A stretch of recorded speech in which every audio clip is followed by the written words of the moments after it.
All right, so let's get into something deep. How do we know when it's a message from God? It's a question that has echoed through the hearts of humanity for centuries. If you're here, watching this, you're probably one of the chosen ones. You've felt it, haven't you? That pull, that inner nudge that tells you there's something bigger going on. You've had moments where you've thought, is this a sign? Is this from God? Or is it just my mind playing tricks on me? First, let's break it down. What does it actually mean to be a chosen one? It's not about being better than others or being special in some ego-driven way. It's about being awake, aware of the deeper layers of existence. Chosen ones feel a calling, a sense of purpose that goes beyond the ordinary. But here's the thing, with that awareness comes responsibility. The world is noisy, and not every whisper you hear is divine. So how do you discern? How do you know? Let's start with the basics: intuition. We all have it, that gut feeling, that inner voice that speaks to us when we're quiet enough to listen. But here's where it gets tricky. Intuition is like a muscle. If you don't use it, if you don't trust it, it gets weaker. And how often do we doubt it? How often do we second guess ourselves only to look back and think, man, I knew it all along? The first step to knowing if it's a message from God is to strengthen that muscle. Click subscribe to this channel to get more profound spiritual lesson. But intuition alone isn't enough. We live in a world full of distractions, full of influences that can mimic divine messages. So here's the next question: how do you filter out the noise? This is where things get deep. You see, God speaks in a language beyond words. It's not always going to be a voice in your head saying, hey, go do this. It's subtler, more profound. Often it comes through synchronicities, those moments where everything aligns in a way that feels too perfect to be mere coincidence. Have you ever experienced that? Where something happens that feels like a puzzle piece falling into place, and you just know it's not random? The key is to recognize these moments, to pause and ask, what is this trying to tell me? When you're chosen, the universe is always speaking to you. But here's the catch: it's not always the universe. Sometimes it's your own desires, your fears, your ego. That's why we have to be vigilant, discerning, and above all, patient. Patience is crucial. Because here's the truth: God doesn't rush. If you feel a sense of urgency, if you feel pushed or pressured, that's your first red flag. God's messages come with a deep sense of peace, even if they're calling you to something challenging. There's this calm undercurrent, a knowing that even though the road might be hard, it's the right road. Now, I want to ask you something. When was the last time you felt at peace? I'm not talking about feeling happy or excited. I'm talking about that deep, soul-level peace that feels like everything is aligned, even if your mind doesn't fully understand it. That's the feeling you need to look for when you're trying to discern a message from God. It's not always going to be comfortable, but it will always bring clarity. But let's not stop there. We need to talk about signs. You hear people saying all the time, I'm waiting for a sign from God. But here's the truth: signs are everywhere. The question isn't whether God is sending you signs. The question is, are you paying attention? Take a moment and think about your life. How many signs have you missed because you were too busy, too distracted, too caught up in your own thoughts to notice? God doesn't always send thunderclaps or burning bushes. Sometimes it's a quiet whisper in the wind, a subtle nudge in your heart, a conversation that strikes a chord deep within you. You have to be awake, fully awake, to see them. And here's something really important: not every sign is divine. This is where discernment comes in again. It's tempting to latch onto anything that feels significant and call it a message from God, but sometimes it's just life happening. The key is to look at the patterns. One sign might be a coincidence, But when the same message comes through multiple times, in different ways, over and over again, that's when you need to pay attention. God doesn't just speak once and move on. He'll repeat the message until you get it, but only if you're open to receiving it. How do you know if it's a God message or not? You check the fruits. What do I mean by that? Jesus said, "By their fruits you shall know them." If a message is truly from God, it will produce good fruit in your life. It will lead to peace, clarity, love, and growth. If it leads to confusion, fear, or division, then it's not from God. It's that simple. But you need to be honest with yourself. Sometimes we want something so badly that we convince ourselves it's a sign, even when deep down we know it's not. Let's stop here for a moment. I want you to ask yourself a deep question. How often do you confuse your own desires with divine guidance? It's hard, right? We're human. We want things. We have dreams, hopes, fears. But the challenge for the chosen ones is to let go of their own agendas and be open to God's agenda. And let me tell you, God's agenda is always bigger and better than anything you could plan for yourself. But to follow it, you need to be willing to let go of control. So, now that we've talked about discerning whether a message is truly from God, let's dive deeper into the art of listening. Because if you're a chosen one, you already know this: the world is loud. It's full of distractions, full of noise, both external and internal. And amidst all that noise, God's voice can sometimes feel like a whisper. So how do you hear it? How do you tune in, filter out the chaos, and connect to that divine frequency? First, let's get one thing straight. Listening to God isn't like listening to a conversation with another person. It's not always audible. It's not always clear. It's often subtle, coming in waves or feelings, through intuition, through symbols, through the world around you. But here's the thing, you can train yourself to listen. You can learn to hear God even in the middle of the noise. But you have to be willing to silence your own mind first. Let's talk about the mind for a second. The mind is a powerful tool, but it's also one of the greatest obstacles to hearing God's voice. Why? Because the mind is constantly chattering. It's always thinking, analyzing, predicting, worrying. And when the mind is busy, it's like static that drowns out the subtle signals of the divine. So the first step to hearing God's voice is to quiet your mind. Easier said than done, right? But here's the truth: silence is sacred. In the silence, you create space for God to speak. Think about it this way. Imagine you're trying to listen to a conversation, but there's a loud radio blaring in the background. You can't hear the words clearly until you turn the radio off. Your mind is that radio. You have to turn down the volume on your thoughts, your worries, your fears, and your desires so that you can hear the still, small voice of God. But how do you do that? How do you quiet the mind in a world that's constantly demanding your attention? This is where meditation comes in. Now, I know what you might be thinking: meditation is for monks, for sages, for people who sit on mountaintops. But let me tell you something, meditation is for everyone. It's not about sitting in a lotus position or chanting mantras, unless that's your thing. It's about being present. It's about creating a space where you can listen, truly listen, without the interference of your thoughts.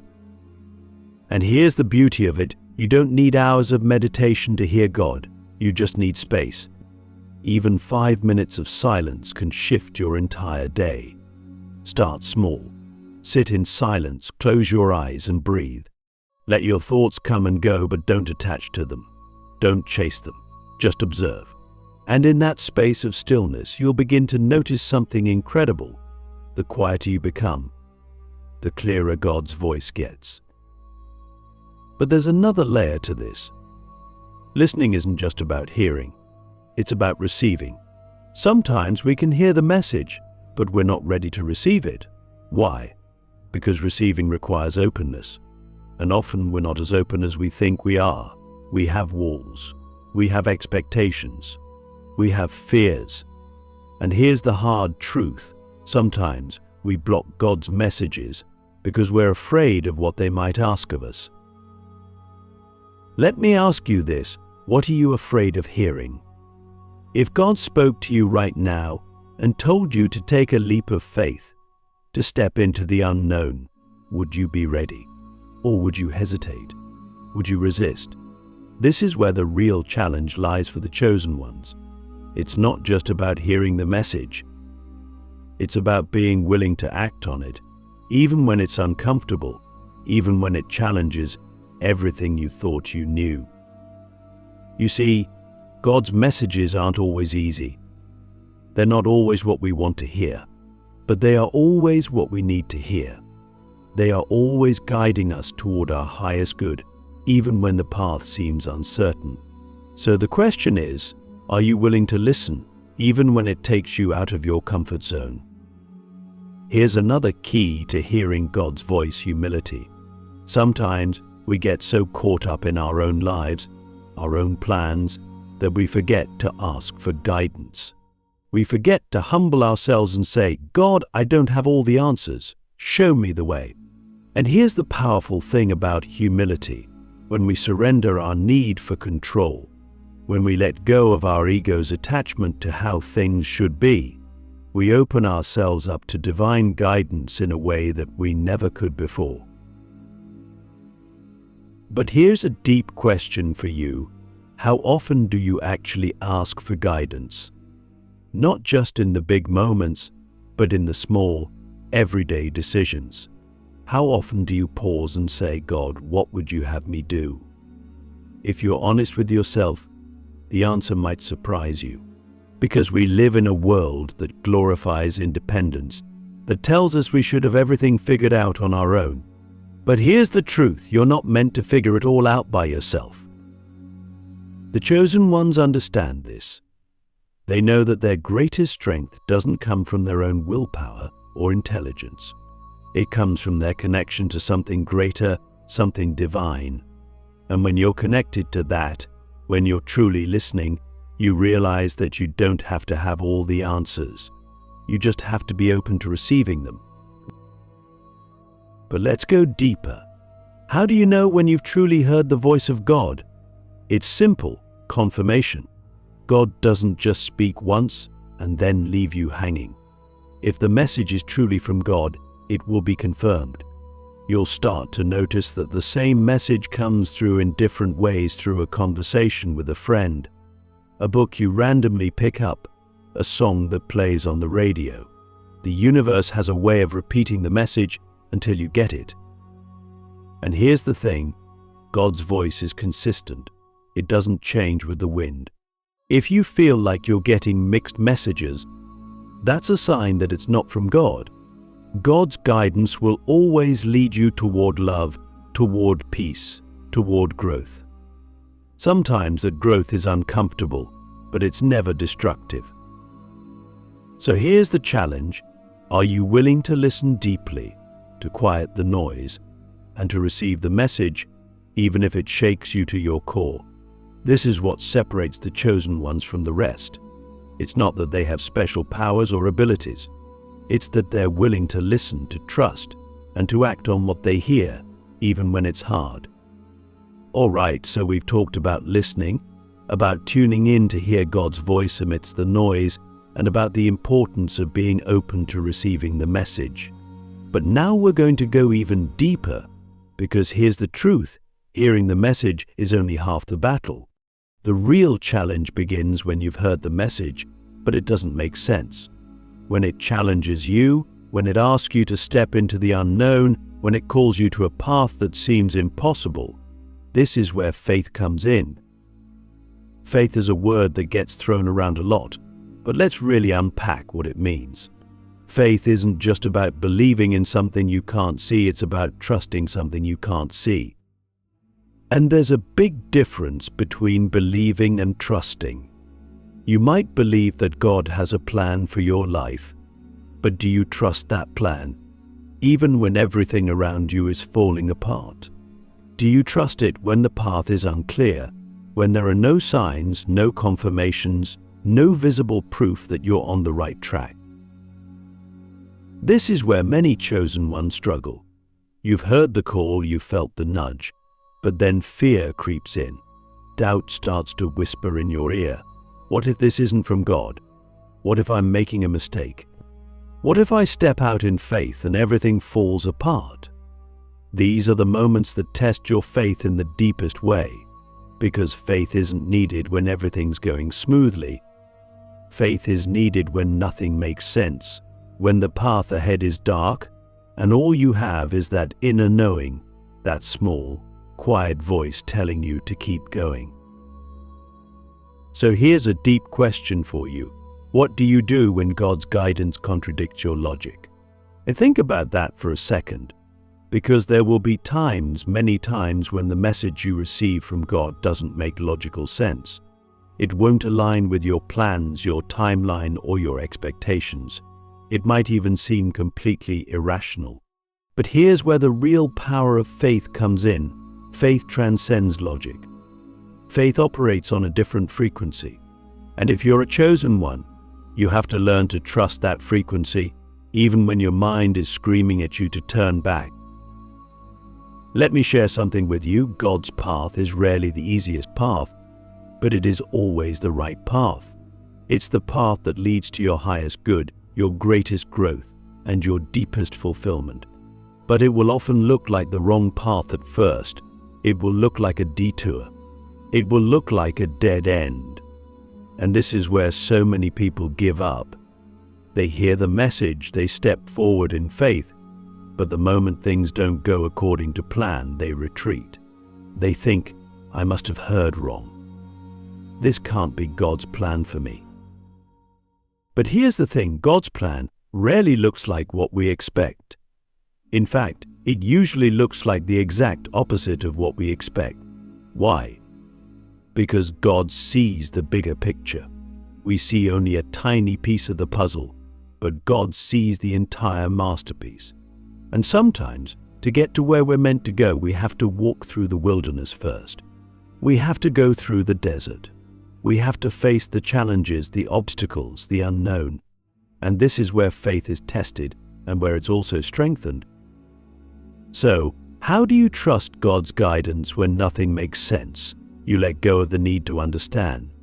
You embrace the mystery. You stop trying to figure it all out, and you start trusting that God has already figured it out for you. And here's a powerful truth. God doesn't need your understanding to move in your life. He just needs your trust. He needs your willingness to say, I don't know how this is going to work out, but I trust that it will. That's faith. But let's get real for a second. Trusting God when everything is uncertain is hard. It's uncomfortable. It goes against everything we've been taught. We're conditioned to want control, to want certainty, to have a plan. But here's the paradox of faith. You gain control when you let go of control. You find certainty in uncertainty. Because when you trust God, you're trusting that there is a plan, even if you can't see it yet. You're trusting that every step you take, even the ones that feel like missteps, are leading you exactly where you need to go.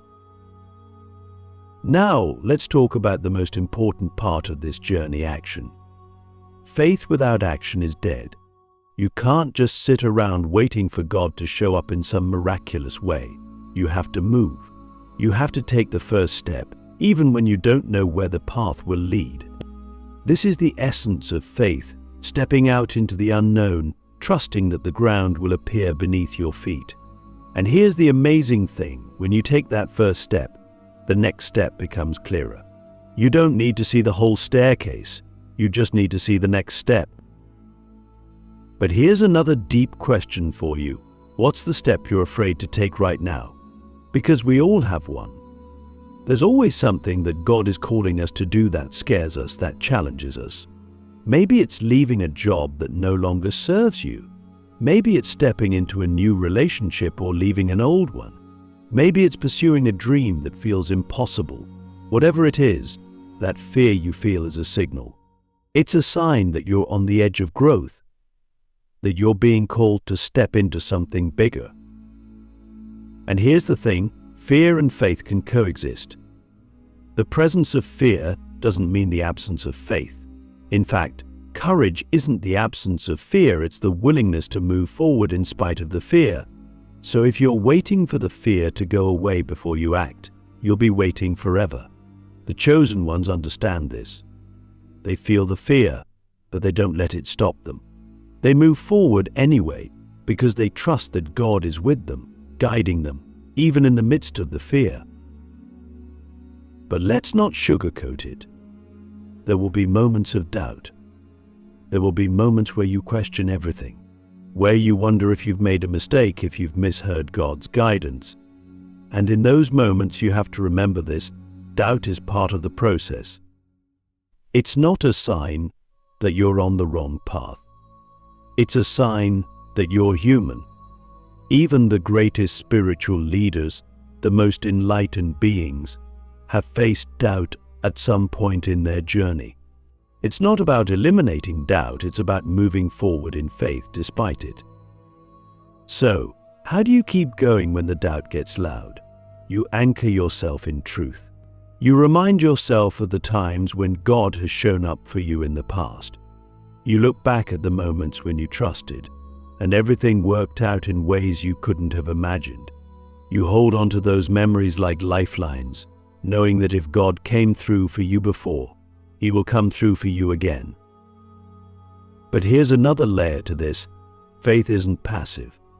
It's not about sitting back and waiting for things to happen. It's about participating in the unfolding of your destiny. It's about co-creating with God. Yes, God has a plan for your life, but you have a role to play in that plan. You have to show up. You have to take action. You have to take risks. And when you do, when you step forward in faith, that's when the miracles happen. So here's the final question for this pod. What would your life look like if you fully trusted God's plan for you? If you stopped trying to control everything? If you let go of the need to have it all figured out? What would change? What would you do differently? That's the path of faith. That's the path of the chosen ones. All right, we've come to the final part, and this is where everything ties together, divine timing. You know, as chosen ones, we often get impatient. We hear the call, we feel the nudge, we step out in faith, and we expect things to happen immediately. But here's the truth. God's timing is not our timing. And that's one of the hardest lessons to learn on this spiritual journey. We live in a world of instant gratification where everything is at our fingertips. We want things now, whether it's success, love, clarity, or healing. But God operates on a different clock. And sometimes what feels like a delay is actually a blessing in disguise. Let me ask you this. How often have you been frustrated by delays in your life, only to look back later and realize they were protecting you or preparing you for something greater? I think about it. There's wisdom in the waiting. There's growth in the pause. Because here's what we often forget. The purpose of the journey is not just to reach the destination. The journey itself is where we are shaped, refined, and prepared for what's to come. You see, God knows when you're ready for the next level. And sometimes that readiness isn't just about external circumstances, it's about your internal state. It's about your heart, your mind, your spirit. You might think you're ready for that breakthrough, for that blessing, but God sees the bigger picture. He sees the parts of you that still need healing, the parts of you that still need to grow. And so, in His infinite wisdom, He asks you to wait. But waiting is hard, isn't it? It's uncomfortable. It feels like nothing's happening. And in that space of waiting, doubt creeps in. We start to wonder if we've been forgotten, if we've missed our chance, if we've somehow screwed up God's plan for our lives. But here's the truth. God's plan for you is unshakable. There's nothing you can do to mess it up except to stop trusting in the process. So, how do you cultivate patience when it feels like nothing is happening? You shift your perspective. You start to see the waiting period not as wasted time, but as sacred time. This is the time when God is working behind the scenes, arranging things for your highest good. This is the time when you are being prepared for what's coming next. And sometimes, the preparation is just as important as the blessing itself. Because if you receive the blessing before you're ready, you won't be able to fully appreciate it or sustain it. Let's talk about divine timing for a moment. Have you ever noticed how, when something finally does come together, it happens in such a way that you realize it couldn't have happened any sooner or any later?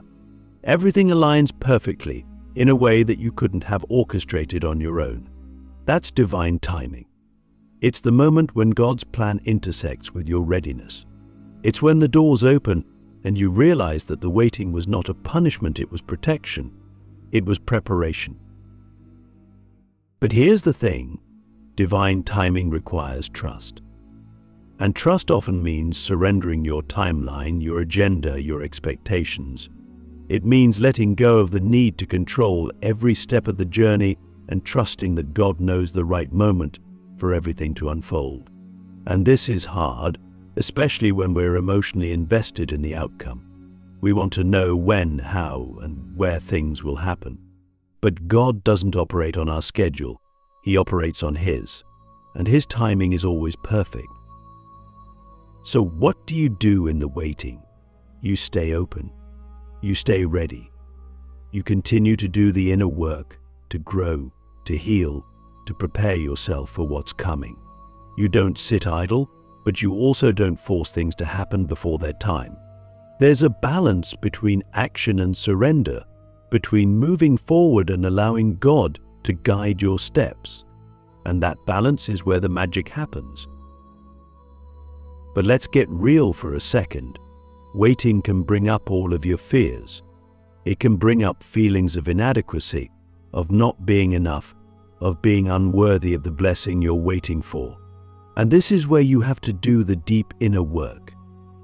Because sometimes the delay isn't about God holding back the blessing, it's about you holding yourself back. It's about the parts of you that still need to believe that you deserve the blessing. It's about healing the wounds that tell you you're not worthy. And until you face those parts of yourself, the blessing will remain just out of reach, not because God is withholding it, but because you're not yet in a place to receive it. Let me ask you this, what parts of yourself are you still healing? Because those parts are key to understanding the delay. God isn't just preparing the way for you, He's preparing you for the way. And that preparation is often uncomfortable. It requires patience, self-reflection, and a willingness to grow. But here's the beautiful thing. When you finally receive the blessing, when the timing is right, you'll realize that all the waiting, all the delays, all the frustrations were necessary. They were part of the process that shaped you into the person who could fully receive and appreciate what's coming. In the end, divine timing is about letting go of the need to control, the need to rush, the need to know all the answers right now. It's about surrendering to the flow, trusting that God is orchestrating everything perfectly, and believing that when the time is right, everything will fall into place in ways you could never have imagined. So, chosen one, as you walk this path, remember this, the waiting is never wasted. It's where the real work happens. It's where faith is tested, where trust is built, and where you are prepared for the blessings that are already on their way to you. Stay patient, stay open, and trust that God's timing is always, always perfect. And that, my friend, is the journey of the chosen ones. It's not an easy path, but it's a sacred one filled with listening, trusting, acting, and above all believing that you are exactly where you are meant to be. and that everything is unfolding in divine perfection.